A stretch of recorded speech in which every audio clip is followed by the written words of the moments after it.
Selamat berjumpa kembali dengan saya, teman-teman sekalian. Pada kesempatan ini saya mau menjawab satu pertanyaan dari teman-teman mengenai soal konsep kesuksesan.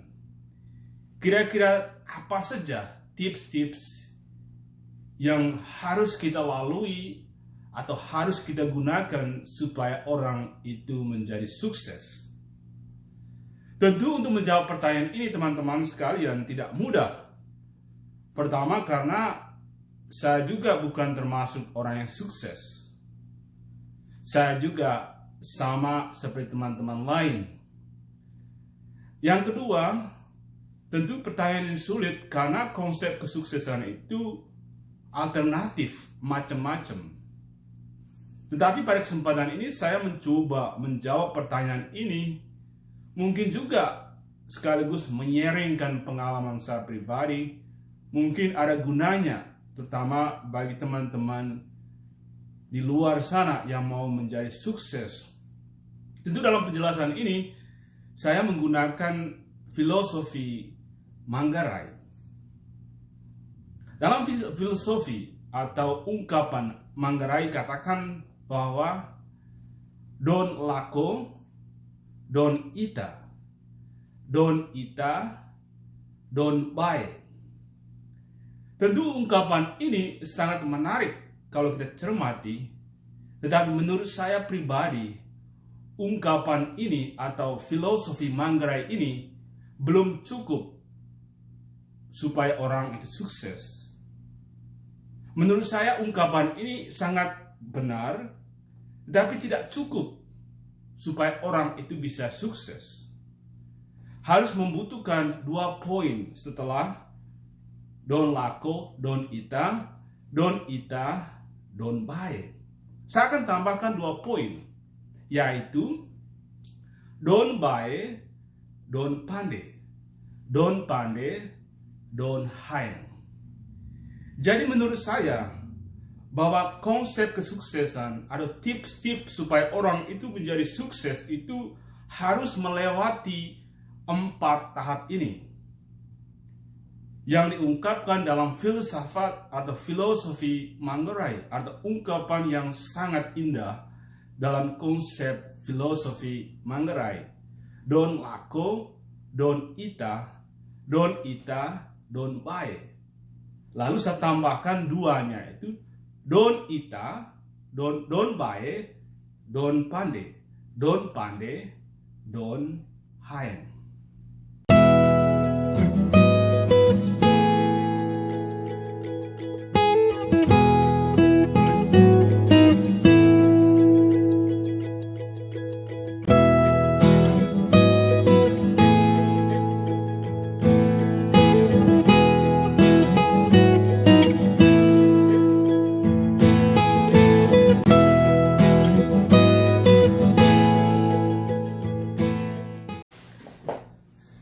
Mari kita membahas satu persatu 4 langkah ini supaya orang itu bisa sukses, bisa berhasil, bisa maju di dalam kehidupannya. Pertama itu dikatakan dalam filosofi Manggarai itu don lako, don ita. Menurut saya ungkapan ini sangat menarik kita cermati, karena kalau kita selalu berjalan, maka kita akan melihat begitu banyak yang mungkin belum kita lihat di tempat kita berasal. Misalnya, kalau teman-teman sebagai seorang petani, maka yang dia tahu adalah rumah, kebun, dan jalan yang dia lewati ke kebun. Hanya 3 saja yang mungkin dia tahu: rumah, jalan, ke kebun, dan kebun yang dia tuju. Maka itu saja yang dia tahu. Maka orang semacam ini, pikirannya itu cuma 3 konsep saja: rumah, jalan menuju ke kebun, dan kebun itu sendiri.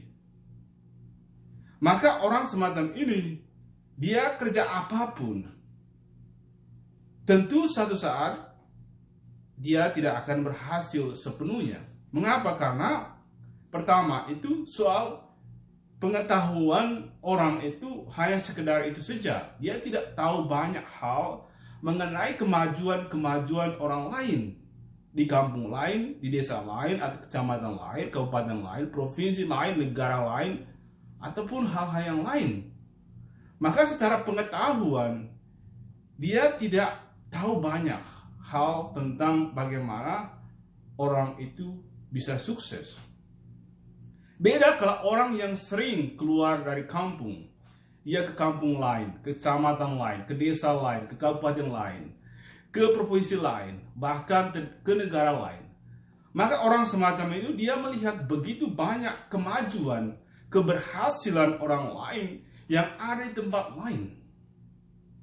Maka dia melihat begitu banyak hal yang baru yang mungkin dia tidak dapat atau tidak lihat di mana dia berasal. Maka orang semacam ini ketika dia seringkali keluar, atau dikatakan dalam filosofi don lako, maka dia dapat melihat begitu banyak kemajuan baik secara ekonomi, baik pendidikan, baik secara sosial, budaya, ataupun apa saja. Maka orang itu dia melihat begitu banyak hal-hal yang baru dalam kehidupannya. Maka dari segi pengetahuannya, dia jauh lebih maju selangkah atau lebih dari orang yang hanya sekedar dari rumah ke kebun. Nah, karena itu don lako, don ita itu penting sekali supaya orang itu berhasil. Banyak berjalan, banyak keluar dari rumah untuk melihat perkembangan kemajuan orang lain yang mungkin kita perlu pelajari di dalam kehidupan kita sendiri. Tetapi tahap ini, teman-teman sekalian, belum cukup supaya orang itu berhasil. Lalu kita masuk ke tahap kedua. Don ita, don baik. Nah, tentu konsep ini penting juga ketika kita melihat sesuatu yang baru. Kemajuan yang baru. Pengalaman budaya orang lain yang baru. Bertemu dengan orang lain yang baru. Ketemu hal-hal yang baru yang mungkin kita tidak punya di mana kita berasal.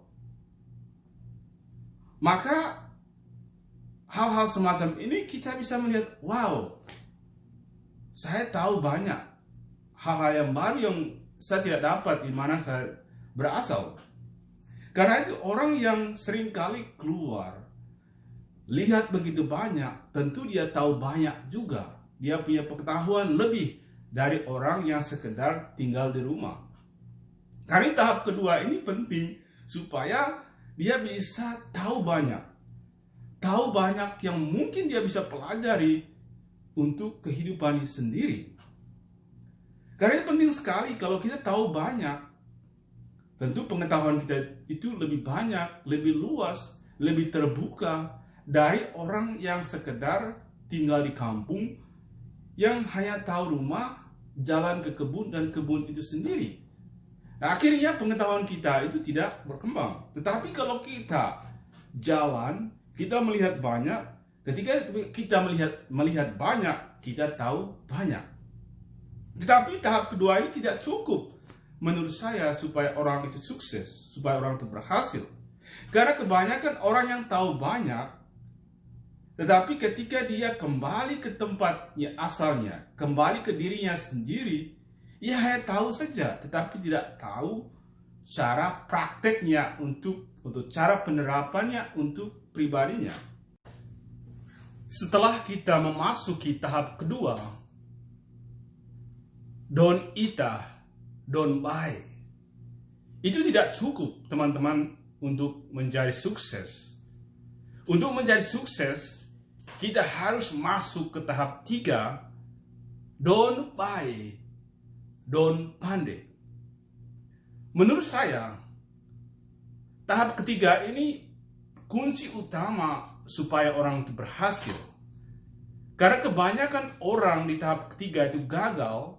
Banyak orang tahu banyak, tetapi orang tersebut tidak tahu cara menerapkannya untuk pribadinya sendiri. Akhirnya orang itu gagal. Karena itu tahap ketiga ini sangat penting untuk kita perhatikan kalau kita mau sukses. Nah, ini penting sekali. Inilah kunci utama kalau orang mau menjadi sukses. Kalau orang mau menjadi berhasil dalam hidupnya. Kalau teman-teman tahu banyak, jangan lupa don't pandai. Karena dengan don't pandai, engkau akan menerapkan hasil pembelajaran Anda di tempat lain, di tempat baru, tentang kemajuan-kemajuan orang lain di tempat baru, tentang hal-hal ekonomi, kemajuan yang teknologi, dan semua hal-hal yang baru di tempat lain. Nah, ketika Anda kembali ke diri Anda sendiri, kembali ke tempat asal sendiri, nah Anda terapkan itu. Terapkan itu dalam hal yang konkret. Ambil sarinya di situ, bawa ke tempat kita sendiri, terapkannya itu di dalam kehidupan kita sendiri, sehingga itu menghasilkan sesuatu untuk kita sendiri. Nah, itulah kunci utama menurut saya menjadi orang sukses. Tetapi tahap ini kebanyakan orang gagal. Karena apa? Karena orang banyak laku, mau pala di mana-mana. Pala di Makassar, pala di Kalimantan, pala di Jawa, pala di mana-mana. Mereka pergi kemana-mana. Mereka tahu banyak situasi kemajuan di tempat lain. Begitu banyak orang yang pintar, begitu banyak teknologi yang mereka temukan di sana. Banyak hal-hal yang baru, mereka tahu banyak. Tetapi ketika kembali ke tempat asal, orang tidak bisa menerapkannya, hal-hal yang praktis untuk dirinya sendiri, akhirnya orang gagal. Akhirnya orang tidak berhasil. Akhirnya yang dihasilkan adalah ngeluh. Akhirnya orang hanya begitu saja, hidup tidak berkembang. Karena itu teman-teman sekalian, tahap ketiga ini itu penting sekali. Ketika teman tahu banyak, belajar banyak di tempat lain. Nah, ketika Anda kembali ke Anda sendiri, kembali ke tempat asal sendiri, praktekkan itu, terapkan itu untuk kepentingan kita sendiri. Nah, inilah kunci utama untuk keberhasilan. Lalu, kalau kita sudah tahu bahwa hal yang baru, lalu kita menerapkannya, don't ita, don't pandai, lalu kita masuk ke tahap akhir, maka don't hayang. Artinya bahwa ketika kita sudah banyak jalan, don't laku, kita lihat begitu banyak, don't ita. Ketika don't ita, don't bae, lalu don't bae, don't pandai, maka ketika kita banyak berbuat, banyak menerapkan dari hal-hal yang baru yang kita pelajari, maka akhirnya kita mendapat hasil. Don't hayang. Don't hayang. Artinya bahwa ketika kita menerapkan semua apa yang kita lihat, apa yang kita tahu, lalu kita buatnya secara konkret dalam kehidupan sendiri, maka kita akan menjadi sukses. Don't hayang. Don't hasil. Nah, inilah menurut saya pribadi bahwa filsafat atau filosofi Manggarai atau ungkapan Manggarai ini penting sekali kalau kita mau ambil maknanya supaya kita itu menjadi sukses. Nah, banyak sekali orang-orang yang gagal dalam kehidupannya karena orang tidak melihat 4 konsep ini menjadi bahan refleksi sekali, itu bahan praktek untuk diri kita sendiri untuk menjadi sukses. Karena itu menurut saya pribadi, keberhasilan itu sangat ditentukan oleh filosofi Manggarai ini. Don't laku, don't ita, don't bae, don't pandai, don't hayang. Teman-teman sekalian, kalau Anda melihat, melakukan apa yang saya sharingkan pada kesempatan ini, saya yakin dan percaya suatu saat teman-teman sekalian pasti berhasil. Selamat berjumpa kembali di lain kesempatan. Semoga kita bisa bertemu kembali Semoga Tuhan memberkati